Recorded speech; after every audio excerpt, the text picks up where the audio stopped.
Hello, नमस्ते, अस्सलाम वालेकुम, सत श्री अकाल। मेरा नाम है सलमान अहमद और आप देख रहे हैं डियर ज़िंदगी चलिए आज के चैनल। टॉपिक पे बात करते हैं कि आप ज़्यादा से ज़्यादा याद कैसे कर सकते हैं। अगर आप एक स्टूडेंट्स हैं, एक विद्यार्थी हैं, तो ये आपके लिए अहम हो जाता है कि आपको कैसी चीज़ें याद रखनी चाहिए, आपको क्वेश्चंस कैसे याद रखने चाहिए।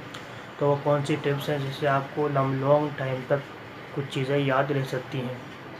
वो क्वेश्चन हो सकते हैं, कुछ हिस्ट्री हो सकती है, कुछ साइकोलॉजी हो सकती है, कुछ अच्छे से अच्छे पॉइंट्स हो सकते हैं, कुछ हेडिंग्स हो सकते हैं जो आपको याद रखनी होती हैं, बट आप याद रखते हो तो फिर थोड़ा टाइम के बाद भूल जाते हो। तो चलिए बात करते हैं कि वो क्या टिप्स हैं जिससे आप लॉन्ग टाइम तक चीज़ें याद रख सकते हो। नंबर 1 है कि आप रीडिंग करें। रीडिंग करने के बाद कि बहुत से लोग, जो बहुत से स्टूडेंट्स होते हैं, वो रट्टा मारते हैं। आपको चीज़ों को रट्टा नहीं मारना है। आपको एक बार पढ़ना है, फिर दोबारा पढ़ना है।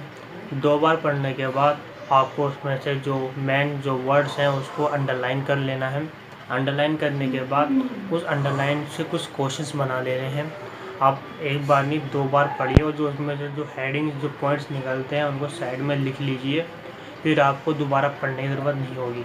आपको बस जो आपने चुने हैं हेडिंग्स और पॉइंट्स, उन्हीं को ही लेना है, तो उन्हीं से ही क्वेश्चन बनाने हैं। इससे क्या होगा कि आप एक लॉन्ग टाइम तक चीज़ों को याद रख सकोगे, क्योंकि आपने वो चीज़ अलग से निकाल के उसे क्वेश्चन बनाए हैं। सेकंड जो है वो है कि आप चीज़ों को बार बार रिपीट ना करें। आप बार बार रिपीट करोगे, रिपीट करने से बस हमारा माइंड में वो कुछ देर तक रहता है, तो उसके बाद कुछ और हम सोचते हैं तो वो चीज़ धीरे धीरे करके निकल जाती है।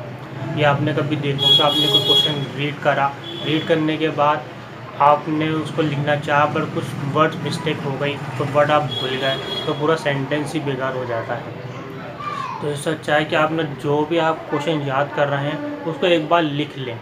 जब तक आप उसको लिखेंगे नहीं, एक बार उसको लिख लें। अच्छे से लिख के अगर याद करते हैं तो वो लॉन्ग टाइम तक याद रहता है। थर्ड जो टिप्स है कि आप हमेशा रात को पढ़ें। कहते हैं कि रात का पढ़ा हुआ हमेशा याद रहता है, क्योंकि रात को हम बिल्कुल हर काम से फ्री हो जाते हैं, हर चीज़ से फ्री हो जाते हैं। एक अलग ही सॉफ्ट कॉर्नर होता है रात में। तो आप कोशिश करें कि रात में ही पढ़ें ज़्यादातर, और बड़े ध्यान से पढ़ें। जब आप पढ़ें तो किसी और चीज़ के बारे में ना सोचें।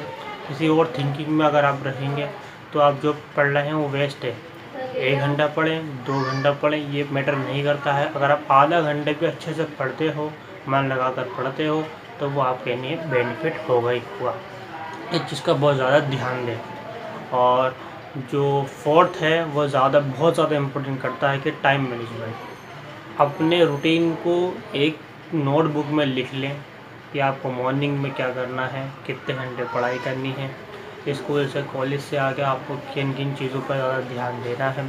खेल कूद भी बहुत ज़रूरी है, क्योंकि आपकी हेल्थ के लिए बहुत ज़्यादा इम्पोर्टेंट हो जाता है। लेकिन फिर भी यह है कि आपको कम से कम मिनिमम 2 घंटे तो पढ़ाई करनी चाहिए।